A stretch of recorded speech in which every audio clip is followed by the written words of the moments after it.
Diz assim Mateus 13, a partir do verso 24. Jesus lhes contou outra parábola, dizendo: o reino dos céus, ou o reinado dos céus, é como um homem que semeou boa semente em seu campo. Mas enquanto todos na fazenda dormiam, veio seu inimigo e fez o quê? E semeou o joio no meio do trigo, e se foi. Quando o trigo brotou e formou espigas, adivinha quem brotou também? O joio também apareceu. Os servos do dono do campo dirigiram-se a ele, o dono da fazenda, e disseram: Senhor, o Senhor não semeou boa semente no seu campo? Então de onde vieram essas ervas daninhas, o joio? Um inimigo fez isso, respondeu ele. Aí os servos lhe perguntaram: o Senhor quer que vamos lá e tiremos todo esse joio? Ele respondeu: não. Por quê? Porque ao arrancar o joio, vocês poderão arrancar com ele o trigo. Deixem que eles cresçam juntos, olha isso, até a colheita. Então direi aos encarregados da colheita: junte primeiro o joio e amarrem-no em feixes para ser queimado. Primeiro o joio, depois juntem o trigo e guardem-no no meu celeiro. Até aí? Temos mais? Então ele deixou a multidão e foi para casa, e os seus discípulos aproximaram-se dele e disseram: explica-nos a parábola do joio no campo. E aí vem a explicação. Ele respondeu: aquele que semeou a boa semente é o Filho do Homem. O campo é o mundo, a sociedade sem Deus, e a boa semente são os filhos do reino. O joio são os filhos do maligno. E o inimigo que o semeia é o diabo, o adversário do ser humano. A colheita é o fim desta era, o fim da história. E os encarregados da colheita são os anjos. Assim como o joio é colhido e queimado no fogo, assim também acontecerá no fim desta era. O Filho do Homem enviará os seus anjos, e eles, os anjos, tirarão do seu reino tudo o que faz tropeçar e todos os que praticam o mal. Eles os lançarão na fornalha ardente, onde haverá choro e ranger de dentes. Até aí. Oremos. Pai, a tua palavra foi lida e é a tua palavra, e ela nunca volta atrás. Eu creio que é o teu propósito para nós. Portanto, assim como nós começamos esse culto, pedindo que o teu Espírito se derrame sobre nós, que ele derrame sobre o nosso coração e o nosso entendimento, e gere vida abundante. Lava o nosso coração, a nossa alma, e nos dá uma mente que tem sede de ti, Senhor. Transforma-nos no poder do Espírito Santo. Oramos em nome de Jesus. Amém. Mateus 13, palavras de Jesus, numa das histórias mais conhecidas da Bíblia Sagrada, mais uma das parábolas contadas por Jesus. Parábolas eram histórias do cotidiano da Palestina, do mundo antigo de 2000 anos atrás, e que Jesus e outros mestres se utilizavam para comunicar grandes verdades sobre a vida, e comunicar de forma e na linguagem que as pessoas entendiam. Por exemplo, essa parábola ela usa 2 elementos da agricultura, ou pelo menos 2 elementos: o joio e o trigo. Para nós, até a plantação de trigo não é do nosso dia a dia. Porque veja só, quem já viu mesmo, chegou perto, até tocou uma plantação de trigo? Olha só, 1, 2, 3, não chegou 5 pessoas, olha, algumas pessoas. A Júlia, que lida, é agronomia, Júlia? Agronomia, ela estuda engenharia com agrônoma, ela conhece algumas pessoas que já viveram em regiões, conhecem, mas a maioria das nossas crianças hoje, ela acham que o pão é pego numa árvorezinha já pronto. Não é verdade? Porque a gente não é mais do nosso dia a dia.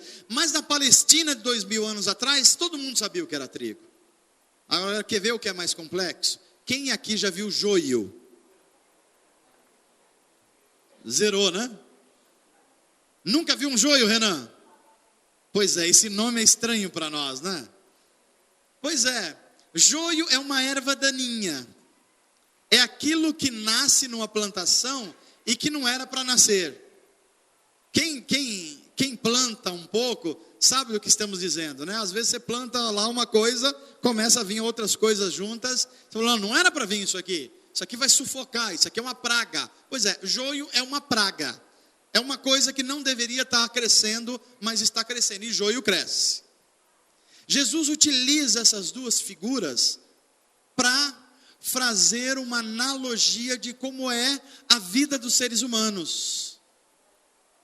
Ele vai dizer, tem um tipo de vida que é trigo, que gera alimento, que cresce, que alimenta pessoas, que gera criatividade. Tem um tipo de vida que é trigo, é aquela que faz as pessoas se sentirem bem, saciadas. É um tipo de vida que não só abençoa na história, mas vai abençoar na nova criação. Isso é a vida trigo. Mas Jesus disse que também há um tipo de vida joio. E o que é o tipo de vida joio? É aquilo que não deveria acontecer. É aquilo que nem deveria nascer. É aquilo que não produz fruto.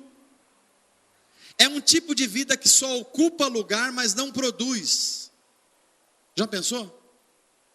Vocês imaginam que alguém pode viver um tipo de vida que a pessoa só ocupa espaço no mundo, mas não produz? Você acha que isso é possível, gente? Conhece alguém assim ou não? Poxa, essa pessoa não abençoa ninguém, não ajuda ninguém, não frutifica, não traz palavras de vida, essa pessoa não trabalha. Inclusive tem uma geração hoje que a gente chama de nem. Já viu esse termo? Que é a geração nem. Nem trabalha, nem estuda, nem arruma o quarto, nem lava a louça, nem arruma o banheiro e nem quer nada com nada. É a geração nem. É um tipo de vida perigoso esse. Perigoso. Porque se a pessoa nem faz essas coisas básicas, não é de se esperar que vai se tornar um homem e uma mulher produtivo e responsável. Não vai. É um tipo de vida que não vai frutificar.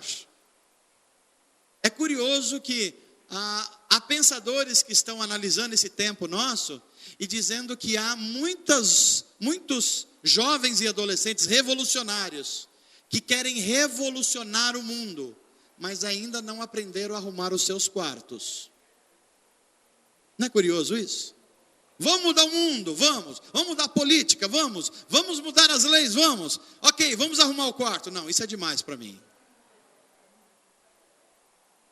Isso é um tipo de vida meio joio, que não frutifica, que não está sendo saudável. Então Jesus, ele compara esse tipo de coisa e ele conta uma história. Ele conta a história que um certo homem, um fazendeiro, começa uma plantação e planta coisas boas, o trigo. E todos esperam que daqui a um tempo começam a sair aquelas plantinhas, aqueles molhos de trigo para ser colhidos depois. Mas passado um tempo, os empregados do fazendeiro vão e começam a perceber que tem... Vamos ver aqui, quem me ajuda? O que é mato que cresce que a gente não gostaria? Quem está acostumado um pouco mais com plantação? O que é? Tiririca. Não, não é a tiririca ou palhaço. Tiririca é um tipo de planta, não é isso, Júlia? Me ajudando. Tiririca é um negócio que quem tem terreno sabe que não é coisa boa, né, Orandir? Não é, porque ele só atrapalha, ele não dá nada, não alimenta a terra. O que mais que cresce que não é legal? Capim. Tem tipo de capim que não serve para nada. Estou tentando me lembrar que é uma touceira que cresce assim, que atrapalha bastante uma plantação. Não está me vindo à cabeça aqui. Como que é? Picão. É coisa ruim, não é? Olha aí, não serve, não é bom, atrapalha. É uma coisa que é melhor que a gente não esteja na plantação. Então começam a crescer essas coisas ruins. E veja o que acontece. Os empregados da fazenda vão lá, olham e falam assim, olha, está crescendo joio, está crescendo tiririca, está crescendo capim ruim, e vai estragar a nossa plantação. Eles olham para o patrão e dizem, patrão, quer que a gente vá lá e tira tudo isso? A surpresa deles é que o fazendeiro fala, não façam isso. Por que a gente não deve fazer? Porque quem fez isso foi um inimigo nosso. Mas se foi um inimigo nosso, a gente não deve ir lá e arrancar todas essas coisas para que a nossa plantação cresça de forma saudável? Aí o dono da fazenda diz, isso seria interessante. Mas se vocês forem arrancar o joio, a tiririca, o capim ruim, o trigo vai sair junto. E aí a gente vai perder toda a nossa produção e a nossa plantação. Tentando fazer a coisa certa, a gente vai fazer a coisa errada. Por que Jesus conta um tipo de história assim? É claro que ele não estava falando só de plantação. Ele estava falando de como as pessoas vivem as suas vidas. Como as famílias vivem as suas vidas. Como as comunidades de fé vivem as suas vidas. Como a sociedade vive as suas vidas. Por exemplo, eu estou certo aqui. Se que a gente tivesse que fazer uma lista rápida, na política brasileira, a gente descobriria alguns nomes que a gente acha que é trigo. É verdade ou não é? E a vontade que a gente tinha mesmo era o quê, gente? Arranca fora, pastor. Por mim eu fecharia o STF. Por mim acabava com o Congresso Nacional. Por mim acabava com os vereadores todos. Esse sentimento parece justo, num sentimento que a gente está sendo injustiçado. Mas Jesus olha para essas coisas da vida e fala, cuidado, não seja apressado com as coisas. Porque na hora que você está tentando tirar uma coisa que você acha ruim, você pode tirar uma coisa que é boa junto e não ter nem a ruim e nem a boa. Isso é uma coisa para como cidadãos a gente pensar muito. Mas como política é mais fácil. Agora pensa na sua família, que é um pouco mais delicado. Você acha que tem gente joio na sua família? Teve uns que deram uma risadinha, teve uns que abaixaram a cabeça, e tem outros que falaram assim,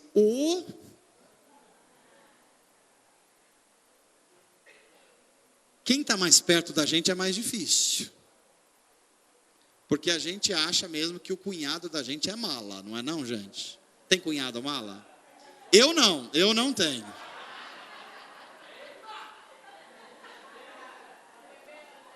Mas tem cunhado difícil, não tem não, gente? Tem cunhado que só Deus na causa, Rogério. Seus cunhados são bons, Rogério? Graça. Só. Bom para quê, né? Não, mas tem pessoas difíceis, não é verdade?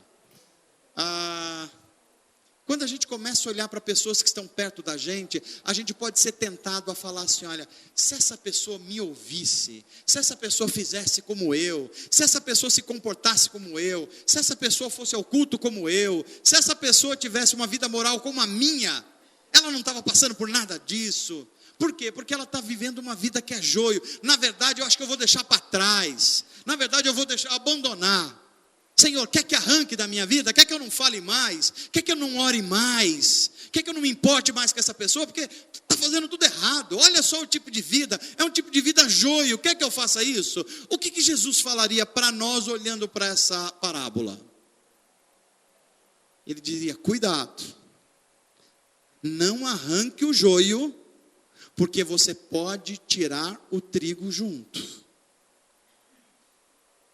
Tem muitas situações da vida da gente, que a gente, no desejo de fazer algo certo e justo, nós acabamos com um projeto de vida. No desejo de corrigir uma falha, nós acabamos com tudo, não só com a falha, mas com tudo. Parece aquelas histórias que a gente ouve, que uma pessoa vai cuidar de um animal, porque ele está com alguns ferimentos, alguns bichinhos, alguns parasitas, aí dá remédio forte demais, aí mata o bichinho e mata o animal também, não é verdade? Eu aprendi essa semana, por exemplo, tem um animalzinho que a gente cuida, que dipirona ele precisa tomar, mas se você der 5 gotas a mais que um ser humano, você pode matá-lo. Eu nem sabia disso, porque o fígado dele não consegue fazer essa compactação. Então você quer sarar, mas você mata. Jesus está falando, preste atenção nisso. O mundo está tudo misturado. Tem coisa boa, tem coisa ruim, tem coisa que frutifica, tem coisa que não frutifica. Mas cuidado, não tente ir pelo seu próprio entendimento e fazendo julgamento. Discirna. E aqui talvez venha a principal lição dessa parábola de Jesus. Discernimento é diferente de julgamento. Jesus fala, não julgueis, para você não ser julgados. Mas o mesmo Jesus disse, discirna, olhe, preste atenção, olhe através dos óculos das minhas palavras, das escrituras. Deixa eu explicar para você o que é julgar. Julgar é você estabelecer um veredito sobre alguém e se colocar moralmente numa posição superior ao outro. Isso é julgar. Eu sou moralmente superior a você. Isso é julgamento e a Bíblia diz que a gente não deve fazer. O que é discernir? Discernir é você olhar para o certo e para o errado, conforme as instruções da palavra de Deus, as experiências de vida, e dizer assim, olha, eu tenho 2 alternativas. Eu acho essa alternativa melhor e eu vou caminhar por essa. Mas eu não vou julgar ninguém como que não vale mais, como não serve mais, como não é de Deus, como é joio, como tem que jogar fora. Porque a Bíblia me ensina a eu não arrancar o joio nesse momento da história, porque eu posso arrancar o trigo que frutifica junto. Está entendendo, gente? O chamado da Bíblia é discirna. Discirna a sua família, discirna o seu casamento, discirna a sua carreira profissional, discirna o seu papel no corpo de Cristo, discirna, mas não julgue, não se considere superior a alguém, não considere moralmente melhor que ninguém, porque não está em você fazer isso. Se você for julgar, o que vai acontecer é que a gente nem vai estabelecer justiça, a gente vai querer se vingar. Preste atenção, se nós não olharmos para as palavras de Jesus, o nosso julgamento vai ser, na verdade, uma violência contra alguém. E a Bíblia diz que a vingança, ela pertence só a Deus e não a seres humanos. Você não sabe se vingar de ninguém. Aliás, você poderia repetir isso para alguém? Fala assim, olha, discirna a vida, mas não julgue as pessoas como se você fosse moralmente superior, porque você vai praticar violência. E só Deus pode fazer isso. Então como é que a gente discerne? Como é que a gente sabe o que é joio e o que é trigo, já que a gente tem que tomar esses cuidados conforme a palavra de Jesus? Nas palavras de Jesus estão embutidos alguns valores e ensinamentos. Porque às vezes a gente parece trigo, mas olha a surpresa, às vezes a gente também parece joio. Preste atenção nisso. Por exemplo, se você olhar para a Bíblia Sagrada, você vai ver uma série de homens e mulheres que andaram com Deus, andaram na sua jornada espiritual, e num momento da vida eles pareciam joio. Quer ver um exemplo? Jonas o profeta. Deus manda ele ir para uma cidade. Qual era a cidade? Vamos aqui entender a Bíblia. Nínive. Pregar contra quem? Contra joio, gente. Nínive só tinha gente ruim, violenta, era a capital da Síria. Para onde Jonas vai? O outro lado do mundo, Tarsis. Nínive é para cá, ele vai para cá. Literalmente para o outro lado. Aí a gente olha para o Jonas e fala assim, esse cara é trigo ou é joio? Tá vendo como é difícil? Nínive a gente fala logo, Elias, é joio. Mas e Jonas, que Deus manda ele para cá, ele vai para lá. O que ele é? Não julgue, cuidado. Deus pode estar fazendo uma série de coisas. Olha para Abacuque, o profeta, no Antigo Testamento. Nós cantamos hoje aqui. Ainda que a figueira não floresça, ainda que a videira não dê seu fruto. Essa é a oração de Abacuque. Abacuque vê a nação de Israel, o seu povo, pecando contra Deus, cometendo injustiça, cometendo idolatria. Ele fala assim, Deus, eu quero fazer justiça, tem um monte de joio. Os meus conterrâneos são joio. Essa gente é ruim, os israelitas são ruins, Deus. Quer que eu faça alguma coisa aqui? Aí Deus fala, não, você não sabe fazer, Abacuque. Então o senhor vai fazer alguma coisa? Aí Deus fala assim, eu vou fazer a hora que eu quiser. É assim que Deus fala com Abacuque. Aí Deus, então faz. Aí Deus, tá bom, eu vou fazer. Aí Abacuque quer saber, então o que o senhor vai fazer, Deus? O senhor vai mandar eu ir lá e profetizar contra eles? E dizer que eles são joio? E dizer que eles vão ser amaldiçoados? Deus fala, não. Então o que é que o senhor vai fazer? Eu vou mandar os assírios. Assírios é um dos povos mais violentos que a história conta. Você tem uma ideia dos povos assírios? Os assírios, quando eles lutavam contra uma nação, eles tinham prazer em pegar as mulheres grávidas, e abrir a barriga delas com uma espada e tirar o bebê e matar na frente deles. Esse povo. E Deus fala assim, eu vou mandar os assírios, Abacuque. Senhor, o senhor pode estar brincando.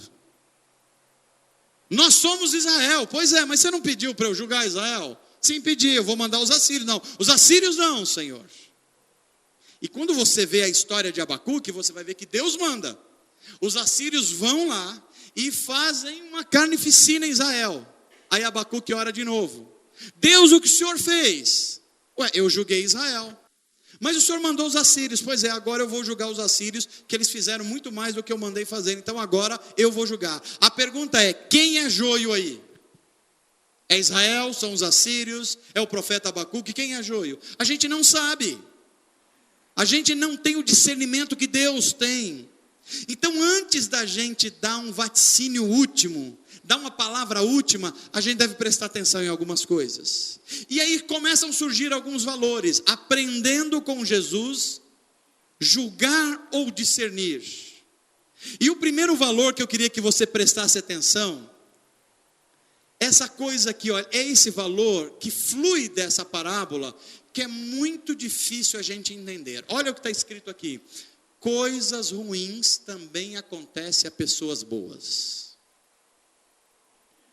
Nós precisamos entender que Deus está trabalhando na redenção do nosso mundo, mas o nosso mundo é caído. E porque o nosso mundo é caído, até os justos sofrem. Frequentemente, como pastor, eu aconselho pessoas que perguntam assim para mim, pastor, mas eu estou procurando fazer a coisa certa, e parece que quanto mais eu tento fazer a coisa certa, mais dificuldade chega. Sabe aquele ditado popular assim, que você ouve por aí que diz: quanto mais eu rezo. Tá vendo? Vocês são bons desses ditados aí, né? Não é assim? Pessoas corretas, empregados de empresas que são modelos, daqui a pouco são demitidos.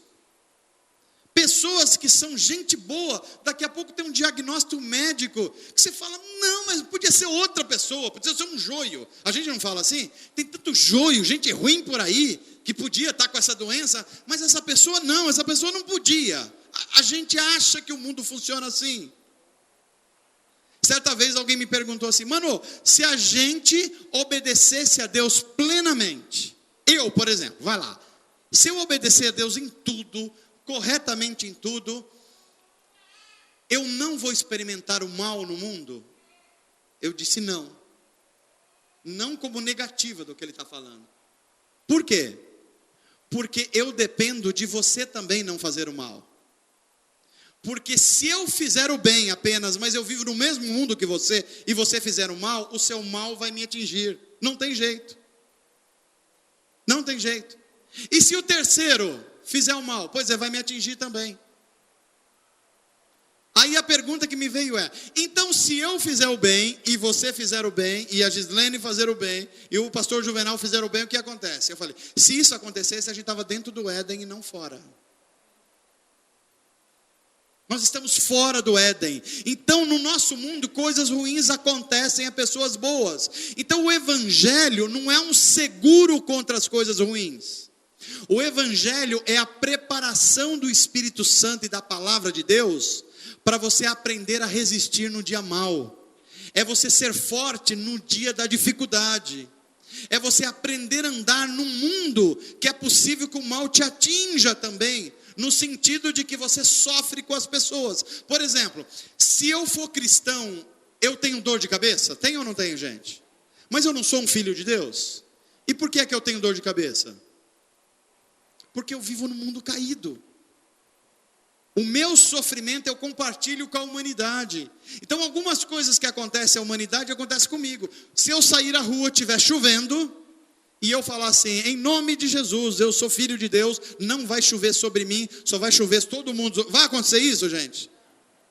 Não, porque nós compartilhamos uma humanidade. E é bom que a gente saiba que coisas ruins acontecem a pessoas boas. É por isso que a gente não deve fazer assim: ó, está acontecendo coisa ruim? Isso é pecado na vida. Pecou, é por isso que está dando tudo errado nesse negócio. Gente que não serve a Deus, isso é joio.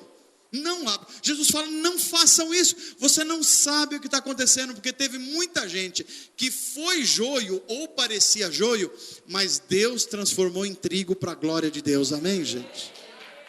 Pode aplaudir ao Senhor com alegria. Inclusive porque a sua vida e a minha vida pode estar aparecendo nesse momento meio joio. Aí você falou assim: se Deus transformou as pessoas como Jonas, como os profetas, o Israel, Deus pode transformar a minha vida para a glória de Deus. A segunda coisa que nós aprendemos, olha só, que nesse mundo que nós vivemos, onde há joio e há trigo, as maiores dificuldades surgem quando nós estamos sendo produtivos. Gente, presta atenção nisso, isso é profundo nas palavras de Jesus. Veja, quando eles estavam plantando o trigo, é que apareceu o joio. Quando eles estavam sendo produtivos. Aliás, isso também é uma experiência pastoral. Você quer ver você não ser muito incomodado pelo reino das trevas? É você não fazer nada no reino de Deus. Presta atenção nisso. Deixa eu já avisar você. Se você começar a orar pela sua família, pelo seu país, pelo seu trabalho, pelas pessoas ao seu lado, prepare-se, vai começar uma guerra espiritual com você. Porque os ataques de Satanás acontecem quando você está sendo produtivo. Agora percebe, quando você está largadão, não sabe se vai para a igreja, se não vai, não sabe se serve a Deus, se não serve, tudo bem se for, tudo bem se não for também, você não ora mais, não era. Satanás olha para você e fala assim: você está fora do jogo, eu nem vou perder tempo com você. Nem vou perder tempo com você. Porque presta atenção, olha o que é, no mundo existe, na verdade, duas vontades, a gente acha que é três, mas não é. A gente acha que é a vontade de Deus, a vontade de Satanás e a vontade nossa, mas não é isso, só tem duas. No mundo tem a vontade de Deus e a vontade do adversário do homem, que é Satanás. Satanás sabe disso, é um ser inteligente. Então ele não está esperando que você vá fazer a vontade dele. Presta atenção nisso. Satanás não vai perder tempo com isso. Se você acha que, você associa que fazer a vontade de Satanás é ir para o carnaval, é para Sapucaí, é para ir não sei aonde, sei lá, é você não ser um centro de religiões afro, é bater um tambor. Se você acha que é isso, deixa eu explicar para você com mais profundidade.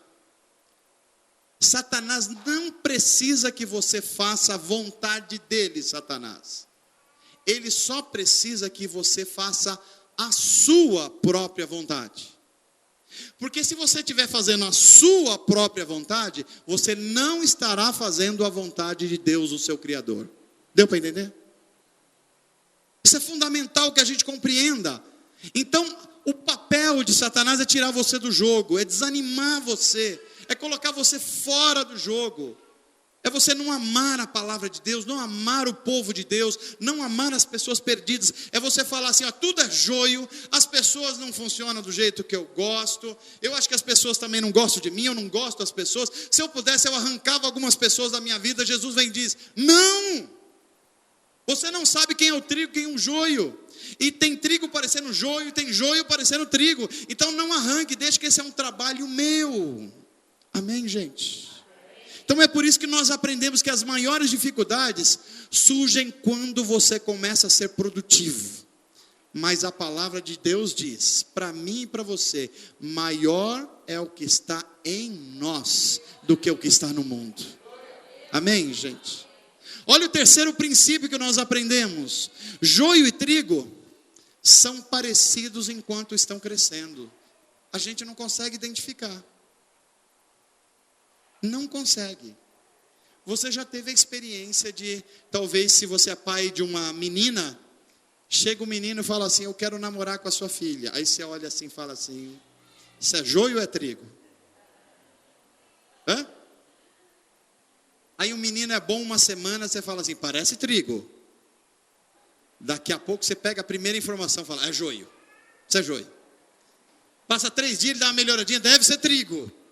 A gente não sabe, as pessoas misturam isso, a gente mistura, tem comportamento nosso que é muito joio, tem hora que a gente melhora um pouquinho, é um pouco trigo, então a gente não sabe, joio e trigo são muito parecidos enquanto estão crescendo. Olha a parábola de Jesus, cresceu o trigo, mas cresceu o joio. Aí os empregados falam assim, vamos arrancar. Jesus fala, não, olha, está tudo crescendo ali muito parecido. Inclusive vocês nem sabem discernir o que é um e o que é outro. Não arranquem, deixa que isso tem quem vai fazer. Quarto princípio, desculpe. Devemos ter cuidado ao separar as coisas sadias de coisas doentes. Cuidado ao separar coisas sadias de coisas doentes. Esse é um dos principais princípios. Tem um termo que está aparecendo muito nas redes sociais, e que a meu ver é um termo dos mais luciferianos que eu já vi. Eu uso quase todas as redes sociais, e é um desafio usar bem, porque pode ser usado muito mal. Mas tem um termo que aparece muito, por exemplo, em redes como o Twitter, que é cancelar pessoas. Eu não sei se você já viu. Tem uma pessoa que fala muito coisas que você não concorda, e tem lá uma hashtag, cancele a pessoa. Olha isso, cancele a pessoa. Imagina a força disso. Jesus está olhando para nós e diz assim, cuidado, não entre nessa. Não entre nessa. Porque há pessoas que Deus utiliza, inclusive com hostilidade, para fazer a gente crescer na paciência, na graça e na humildade. E Deus está usando essas pessoas. Eu acabei de falar a vocês que Deus usou uma nação assíria violenta, hostil, para fazer Israel crescer no conhecimento dele. Deus pode usar coisas ruins para transformar em bem. Por quê? Porque o Deus da Bíblia é capaz de transformar um mal em bem. O Deus da Bíblia transforma até a doença em saúde. O Deus da Bíblia transforma a pobreza em prosperidade. O Deus da Bíblia transforma gente problemática como Pedro. Gente que trai, gente que falseia, gente que engana, e um homem cheio do poder de Deus que se levanta depois que o Espírito Santo vem sobre eles e disse assim: vocês mataram Jesus, o dono da vida, mas Deus o ressuscitou e ele está vivo, e é no poder dele que eu estou falando agora. Amém, gente? Jesus não nos autoriza a cancelar pessoas. Você pode bloquear na rede social, mas você não pode bloquear na sua vida. Por quê? Porque mesmo as pessoas que nós consideramos joio, pode ser usado por Deus para nos fazer na graça e no conhecimento do Senhor. Quinto, dos ensinos que vertem dessa parábola de Jesus: somente Deus pode separar o joio do trigo. Você pode repetir isso comigo? Somente Deus. Repete de novo. Somente Deus pode separar o joio do trigo. Você entendeu o que a palavra de Deus está dizendo para você? Nós não sabemos. Pastor, eu acho que eu sei. Se eu pudesse mesmo, eu cancelava a minha sogra, pastor, que sogra é gente difícil. Acha que o meu marido é só o filho dela. Acha que ele tem que cuidar mais dela do que eu. Se eu pudesse, não era só na rede social não, bloqueava na vida inteira. É joio, pastor, certeza que é joio. Cuidado. Cuidado com isso. Só Deus pode fazer essas coisas. Só Deus conhece o futuro. Só Deus conhece a plantação. Nós não conhecemos. Chefe, a gente acha muito que chefe é sempre joio, não é não, gente? É difícil ter um chefe trigo, não é? Chefe é gente difícil, é complicado, pega no pé. E é gente de mau humor, e é não sei o que, mas não é. Vou contar uma experiência breve aqui minha. Eu tinha por volta de 26 anos de idade, trabalhava numa grande empresa aqui no Alphaville, europeia, uma promessa de ser promovido à supervisão, ainda novo, animado com isso, esperando a promoção. Sexta-feira eu sou chamado no gabinete de um diretor, chefe. E a minha colega de trabalho, eu me lembro como hoje, ela falou assim: olha, eu acho que é hoje que o pessoal vai dar a promoção para você. E eu subi animado e fui para lá, sentei na cadeira e comecei a conversar. Ele olhou para mim e falou assim: então, nós começamos a reestruturação na nossa empresa. Eu falei: eu sei, eu estou percebendo aqui que as coisas estão mudando. Então, eu tenho planos aqui para você. Eu falei: pois é, eu estou esperando com isso. Nós resolvemos que nós vamos cancelar o seu contrato de trabalho. Joio, na minha cabeça, joio ao cubo. Eu estou esperando outra coisa. Estou esperando a promoção, fui demitido. Eu não tenho tempo para contar essa história, qualquer dia eu conto mais. Mas Deus utilizou aquela demissão para escancarar uma outra porta que Ele tinha aberto para mim. Sabe por quê? Porque Deus sabe o que está fazendo e eu não sei. Eu preciso confiar nele. Eu preciso olhar com os olhos dele. Eu preciso atento ao que o Espírito Santo está fazendo. Deus é especialista em transformar coisas ruins em novas oportunidades para a glória de Deus e para o nosso bem. Nós não sabemos. É por isso que a Bíblia Sagrada vai dizer assim: não saia arrancando pessoas, oportunidades da sua vida. Deus se utiliza disso para fazer você prosperar, crescer, ser mais paciente, ser mais acolhedor, ser mais inclusivo. Eu vou terminar essa mensagem com um exemplo. Vocês sabem como é que são produzidas as pérolas no mundo? Pérola, aquela pedrinha preciosa, que tem um valor inestimável. Deixa eu dizer para você como é que as pérolas nascem.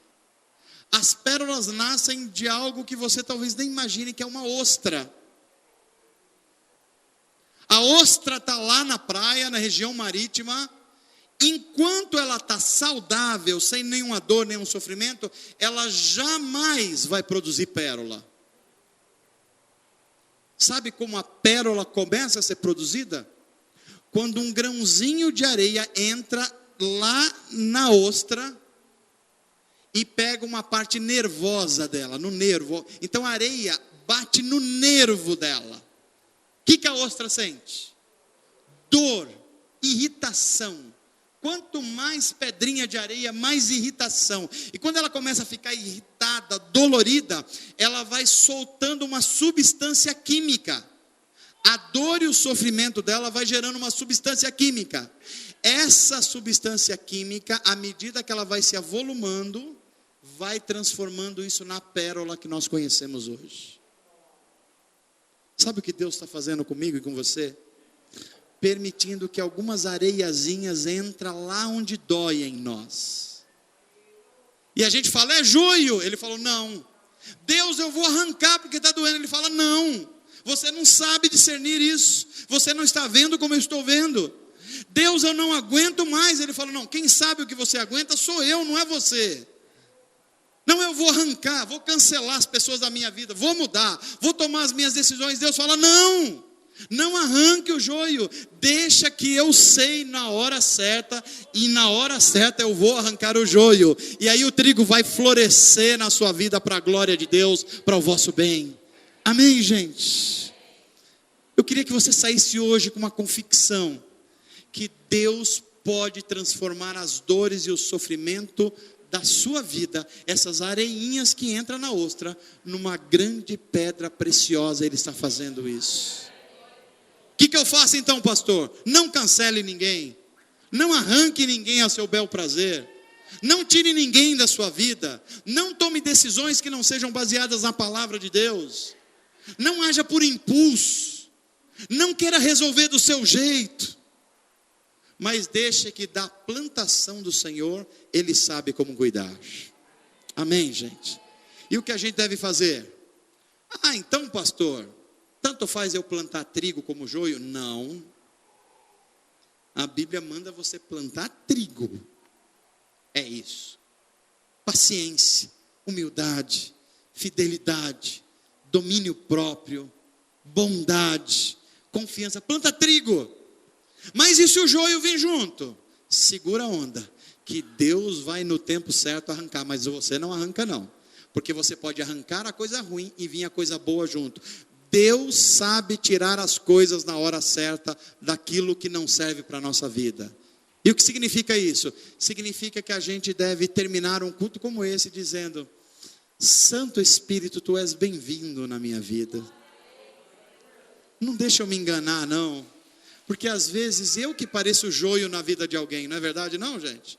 Porque a gente gosta de identificar os joios.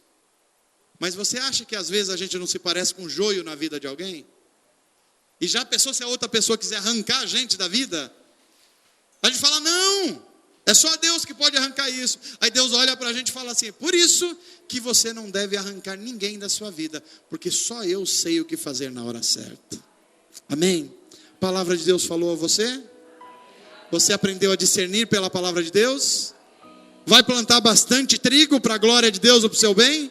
E o que você vai fazer com o joio? Não ouvi.